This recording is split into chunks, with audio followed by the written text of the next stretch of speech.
나 혼자 번다 3개월 만에 위탁 판매로 매출 2천만 원 달성하기 프로젝트입니다. 저희가 1주차 지난주에 이제 사업 세팅, 마켓 입점했고, 그리고 이제 1주차에서 이렇게 과제로 마켓에 대한 분석들을 했고, 그래서 지금 할 시간은 실제 지마켓에 상품을 하나 등록해 보려고요. 그래서 어떠한 상품을 등록하다 보면 그 등록할 때 필요한 정보들을 다 같이 보게 되잖아요. 그래서 보면서 제가 하나씩 이런 정보는 왜 필요하고, 그리고 이거는 진짜 꼭 넣어야 되고, 이건 안 넣어도 되고, 이런 부분들을 다 디테일하게 좀 설명을 해드리는 시간을 가지도록 하겠습니다. 그래서 오늘은 지마켓 상품 단위 등록 시간을 가지도록 할게요. 그래서 이거는 실무라서 제가 PPT 화면은 좀 끄고 지마켓에 직접 들어가서 좀 진행을 해보겠습니다. 지마켓과 옥션은 둘 다 이베이라고 하는 회사에 의해서 관리가 돼요. 그래서 옥션의 그 구매자들, 소비자들 사이트랑 지마켓 소비자들 사이트는 전혀 다르지만 그 두 개 사이트가 관리되는 관리자 시스템은 동일하게 ESM 플러스라고 하는 사이트를 통해서 볼 수 있거든요. 그래서 저희가 지금 지마켓 아이디, 그리고 옥션 아이디, G9 아이디가 같이 나와요. 그래서 G9라고 하는 건 또 지마켓에 이제 파생된 어떤 사이트라고 보시면 됩니다. 그래서 이게 등록할지 안 할지를 정하는 거고, 지금 제가 지마켓 보여드리기로 했으니까 옥션이랑 지구는 뺄게요. 자, 그러면 이제 나오는 것의 첫 번째 노출 사이트는 해결이 됐고, 상품 종류 일반 정해져 있죠. 그 다음에 이제 ESN 카테고리입니다. 카테고리가 왜 중요할까요?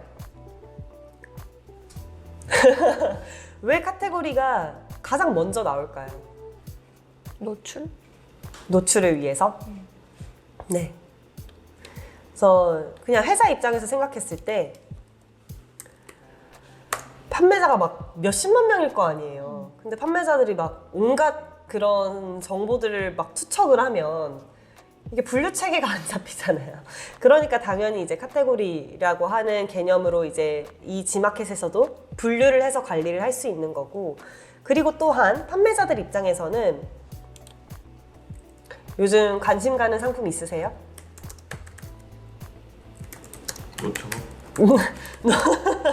노트북. 노트북 너무 명확할 것 같아서 애매하긴 한데, 네, 뭐 그래도 카테고리가 여러 개예요.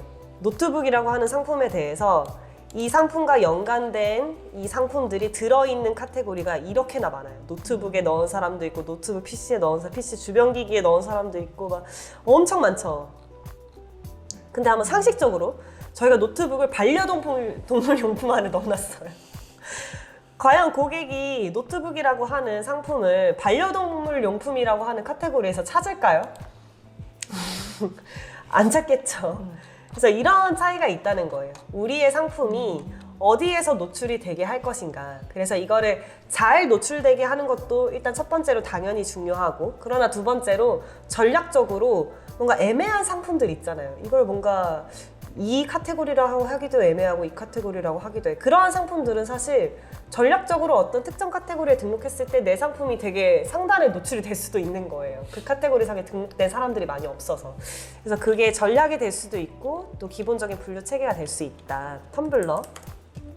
예. 그러면은 이게 텀블러가 아예 나오죠. 그래서 그냥 저는 여기에 등록할게요. 그러면은 이제 지금 ESN 카테고리가 정해졌고, 샵 카테고리는 판매자가 개인적으로 설정하는 카테고리 같은 거예요. 그래서 내가 내 미니샵에 관리해서 내 미니샵의 카테고리가 내가 설정한 카테고리로 보여줬으면 좋겠다 라고 하는 경우인데, 저희는 이걸 할 수 없어요. 일일이 이걸 분류하고 있을 수 없기 때문에. 그래서 이거는 건너뜁니다.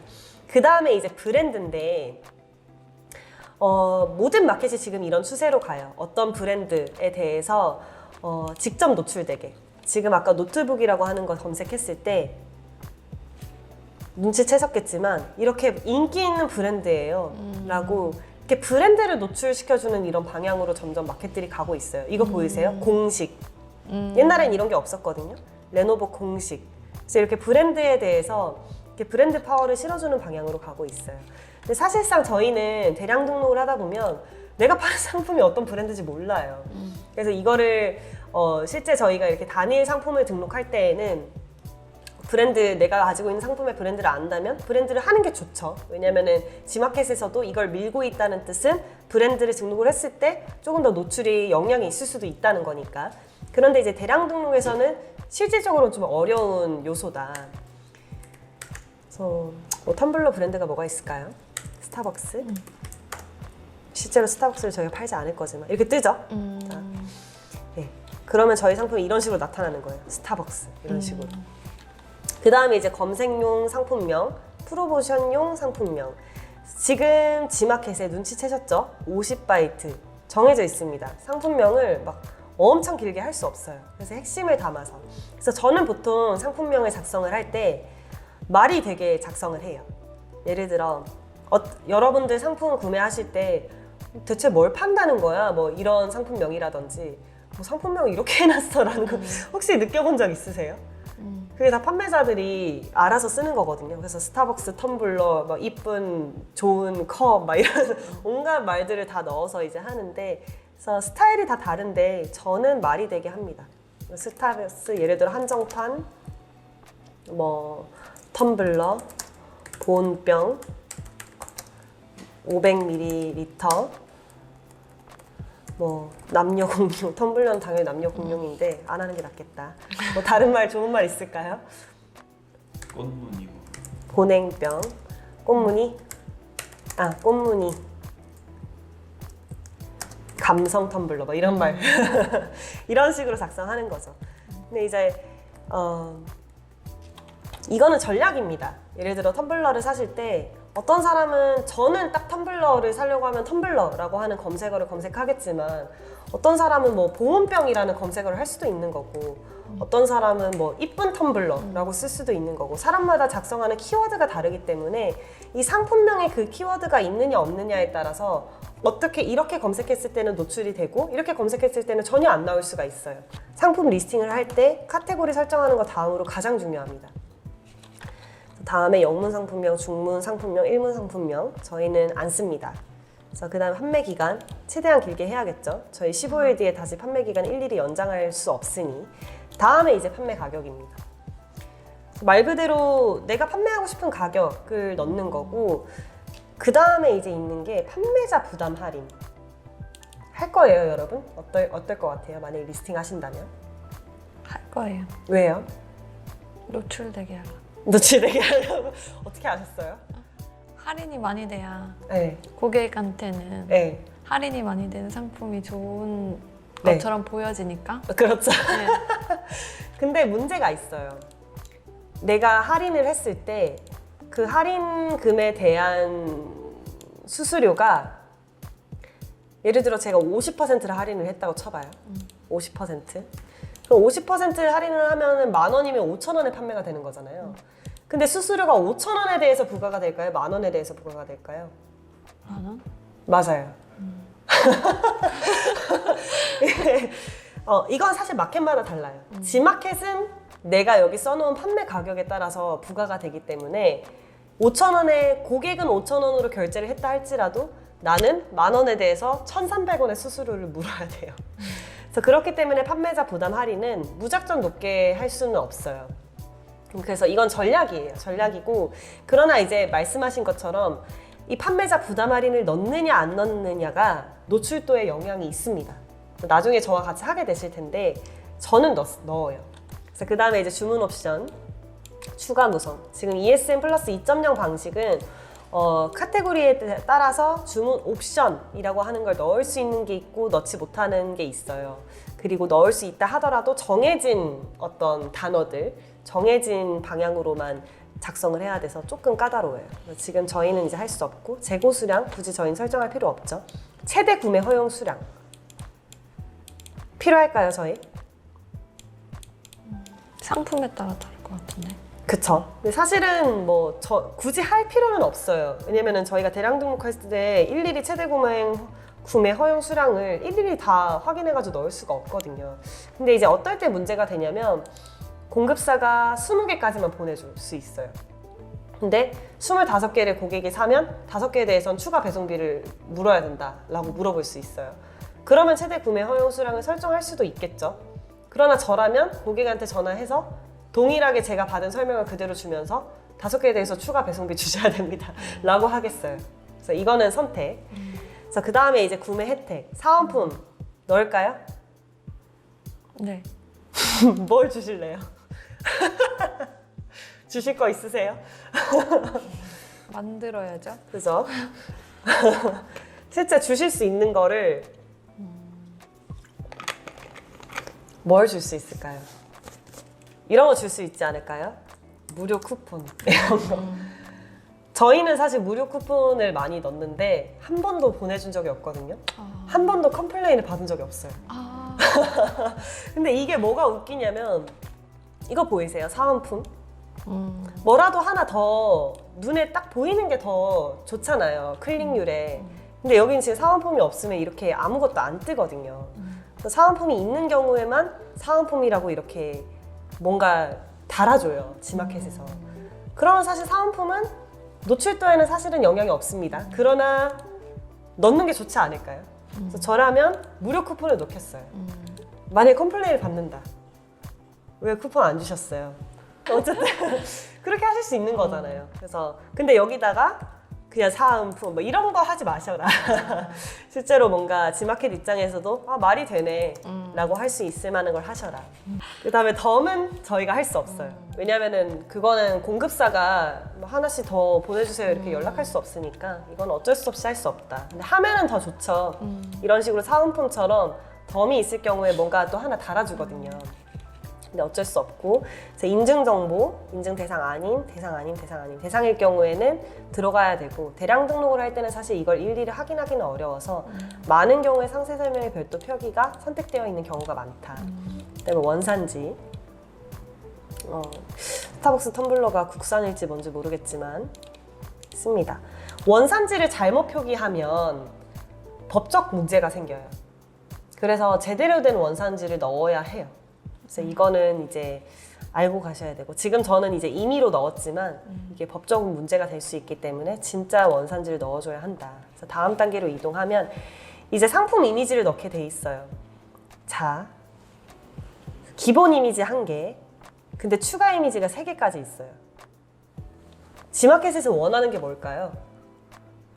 다 채우는 거. 그죠. 이미지는 적어도 4개를 해라. 이게 지마켓이 원하는 거죠. 추가 이미지 등록할 수 있는데 이거는 숨겨놨잖아요. 그죠. 이렇게나 많이 채울 수 있어요. 근데 4개는 적어도 해라. 그래서 이제 이미지를 등록을 하게 되고요.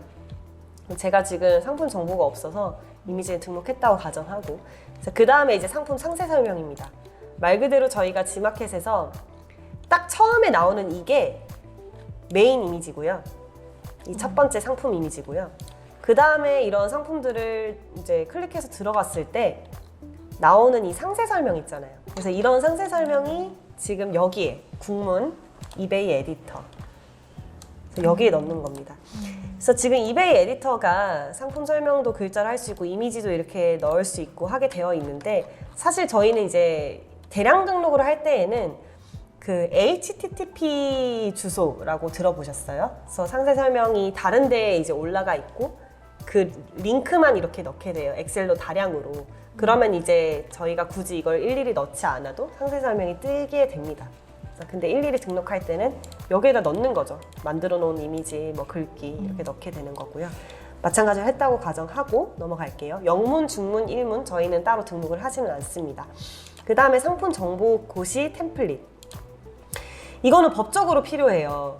그러니까 이 상품에 대해서 그 정보를 고객에게 모든 정보를 정확히 제공해라 라고 하는 의미에서 이게 들어갔는데 많은 경우에 많은 판매자들이 상세 설명 참조로 넣어요. 근데 이제 이것의 원칙은 실제 상세 설명에 이런 상세 설명에 이런 설명이 들어가 있어야 돼요. 근데 안 들어가 있는 경우도 많아요. 사실 이건 문제가 될 수는 있다. 그러나 한 번도 제가 4년까지 하면서 이걸로 인해 문제가 된 적은 없기는 해요. 그러나 이제 이거는 실제 고객들에게 주어야 하는 정보이기 때문에 가능하면 좋은 상세 설명 그리고 이렇게 설명이 만약에 안 돼 있으면 여기에 명기를 해주는 게 원칙이다. 그 다음이 이제 발송 정책입니다. 자, 여기서 중요한 점. 발송을 할 수 있는 방법이 당일 발송이 있고 순차 발송, 주문 후 2일 내 발송, 순차 발송, 주문 후 3일 내 발송, 그리고 해외 발송. 저는 해외 발송이 있는데 아마 여러분들은 없으실 수도 있어요. 네, 어쨌든 이렇게 있는데 뭐 하실래요? 당일 발송. 당일 발송하실래요? 당일 발송이 될까요? 순차 발송. 순차 발송을 하실래요? 어떻게 생각하세요? 뭘 하는 게 좋을까요? 당일 발송하는 게 당일 발송을 하는 걸로 하면 실제로 당일이 발송이 됐는지 안 됐는지를 저희가 송장을 딱 그 당일에 넣어야 돼요. 송장 안 넣으면은 마켓에서 페널티를 주겠죠. 근데 순차 발송을 하면 구매율이 떨어지겠죠. 어떻게 선택을 해야 되나? 이거는 마켓에서 주는 페널티가 나에게 크리티컬한가?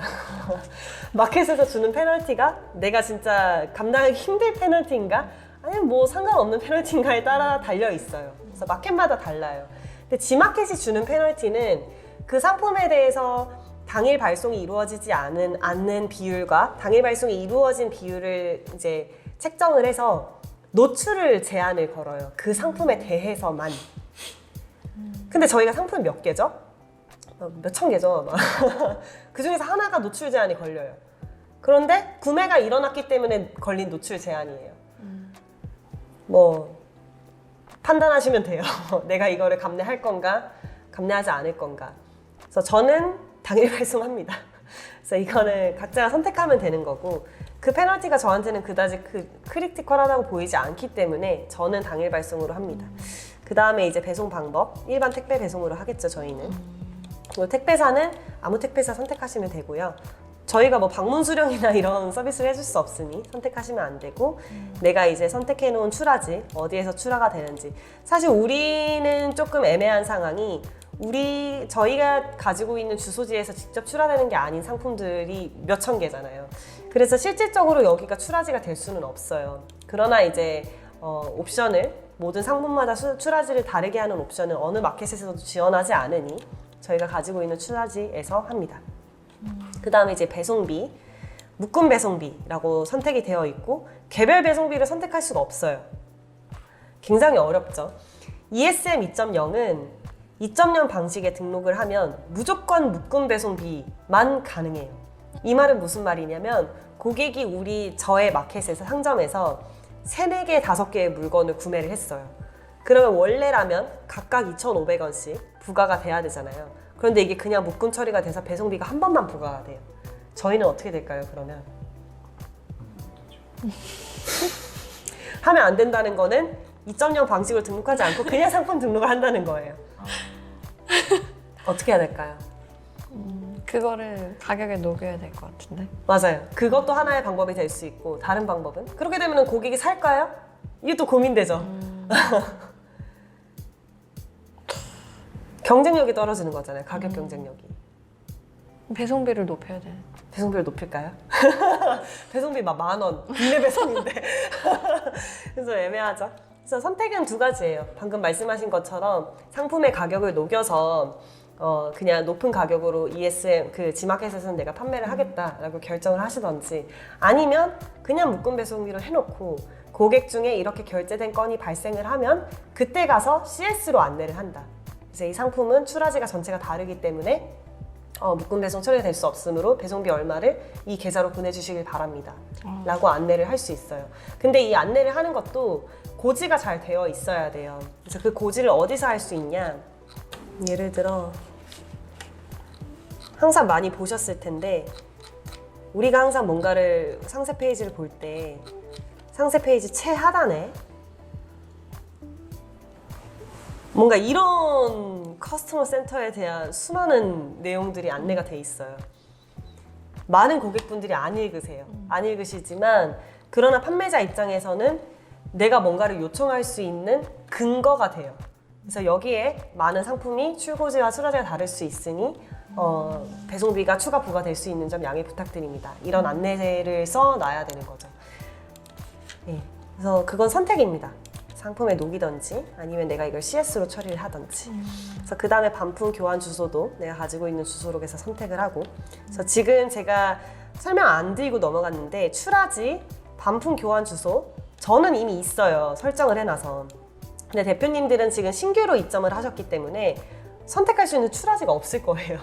그래서 그거는 한번 다 등록을 하는 절차가 거쳐져야 된다. 그래서 저랑 실무하시면서 이제 그거 진행하시게 될 겁니다.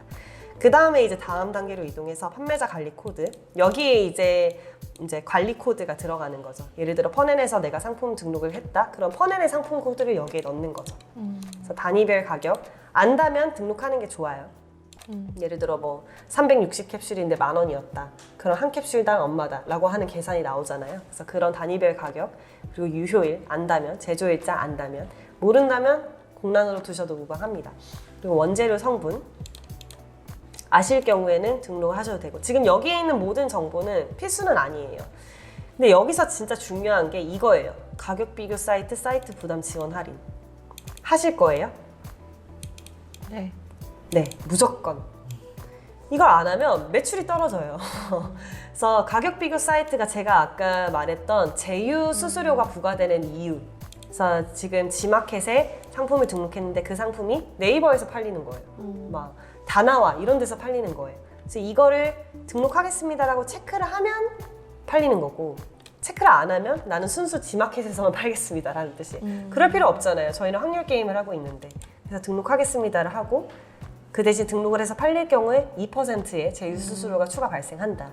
그 다음에 이제 사이트 부담 지원 할인 같은 경우에는 하는 게 좋아요. 왜냐면 지마켓 입장에서도 사이트에서 부담해서 지원 할인을 해주는 상품들을 조금 더 높여주는 경향이 있거든요. 근데 하는 게 좋은데 사이트 부담 지원을 할인을 해서 만약에 10,000원짜리를 8,000원에 팔았어요. 8,000원에 이제 저는 할인을 하지 않았는데 지마켓에서 자체적으로 20% 할인을 해서 8,000원에 만약에 팔았어요. 근데 그렇게 되면은 지마켓이 그 2,000원에 대해서 전체적으로 다 지원을 해주는 게 아니에요. 그러니까 우리가 뭐 절반, 그리고 지마켓에서 절반. 네, 그래서 원래는 10,000원짜리가 그대로 팔렸으면은 나는 그냥 그 10,000원에 대해서 1,300원이라고 하는 그 마켓 수수료, 카테고리 수수료만 내면 됐던 거였는데, 근데 할인이 2,000원이 된 것 중에 절반인 1,000원까지 더해서 2,300원을 내야 되는 상황인 거죠. 그래서 이게 사이트 부담 지원 할인에 대해서도 수수료 정책이 다 달라요. 그래서 이거 확인해 보셔야 되고, 근데 저는 적용한다. 보통은 적용한다. 그래서 적용을 해서 판매가 돼도 나에게 마진율이 여전히 남을 수 있도록 가격 책정을 한다. 그래서 그렇게 보시면 되고, 그 다음에 이제 고객 혜택 광고로 넘어가면, 자, 리스팅 부가 서비스, 이건 광고입니다. 그리고 광고 프로모션, 이것도 광고입니다. 저희는 지금 광고로 판매를 하려는 게 아니에요. 근데 이제 여기에 고객 혜택 서비스 할 건가요? 네. 왜요? 고객의 입장에서 구매를 당기는 요인이 될 것 같아요. 그래요? 그것도 맞아요. 그리고 마켓에서도 이걸 하면 더 높여줍니다. 그걸 확연히 느낄 수 있게 나중에 저랑 같이 과제를 하게 되실 건데, 마켓에서 이런 거 하나 100원이에요. 100원. 최소가 100원이란 말이에요. 그래서 마켓에서 이런 거 하나 해놓으면 노출도가 안 한 것보다 훨씬 높아집니다. 저희가 만약에 상품 한두 개 파는 거면은 괜찮아요. 저희 뭐 광고를 통해서 노출을 더 높일 수도 있고 다른 걸 통해서. 근데 우리는 5,000개에 대해서 후원 쇼핑을 다느냐 안 다느냐를 결정하는 거예요. 5,000개에 대해서. 5,000개 상품 리스팅이 맥스니까 당연히 달아야죠. 왜냐하면 노출도가 또 높아진다는 게 확률이 더 높아지는 거잖아요. 그래서 이렇게 해서 등록을 하면 등록이 되는데, 저는 실제로 아무것도 하지 않았으니 되지는 않겠죠. 그래서 어쨌든 오늘 지금 여기까지가 기본 정보, 노출 정보, 그리고 추가 정보, 고객 혜택 광고까지, 여기까지가 지마켓에 상품을 등록하는 전체 절차입니다. 혹시 질문 있으신가요? 어떠세요? 네, 질문이 네. 저희가 하는 게 대량 등록이잖아요. 네네네. 제가 생각하기로 대량 등록은 어떤 프로그램을 통해서 한 번에 대량 올리는 건지 이렇게 일일이 하나씩 네. 조정을 해줘야 되는 건지 네. 궁금하네요. 정말 너무 좋은 질문이에요. 안 해요. 저희는 안 해요. 근데 안 하고 저 이 상품 등록 페이지를 안 본 지 꽤 됐어요. 근데 우리가 이걸 보는 이유가 뭐냐면, 이걸 보지 않으면 이런 걸 결정할 수 없어요. 내가 후원 쇼핑을 넣어야 될까? 이런 하나하나의 디테일. 왜냐하면 이 상품 등록 페이지를 보면 마켓에서 요구하는 방향, 마켓에서 넣었으면 하는 정보를 알 수 있거든요. 근데 프로그램에서는 그런 것들을 알려주지 않아요. 프로그램에서는 기본적으로 상품명, 이미지 이런 진짜 필수 값들만 가지고 있거든요. 그래서 내가 이런 마켓에서 요구하는 것들을 챙기지 않으면 그런 디테일한 것들을 챙길 수가 없어서 그래서 한 번쯤은 내가 실제로 판매를 할 마켓들에서 상품 등록의 요소가 무엇이 있는지를 한 번쯤은 다 분석을 하셔야 된다. 그래서 저희가 하는 거지 실제로 저희가 리스팅할 때 이렇게 안 합니다. 네, 이해가 되셨나요? 네. 그러면은 지금 이제 저희가 오늘 지마켓 등록했잖아요. 네. 근데 저희가 지금 입점한 마켓이 몇 개죠? 11개? 11개죠? 그래서 다른 10개의 마켓을 이제 분석하시면 됩니다. 리스팅할 때 어떤 요소들이 있는지. 네, 다들 고생하셨고 고생하십시다. 여기서 지금 이 자리에서 바로 실무를 들어갈 거라서 그래서 다들 지금 지마켓 상품 단위들로 보시느라 고생하셨습니다.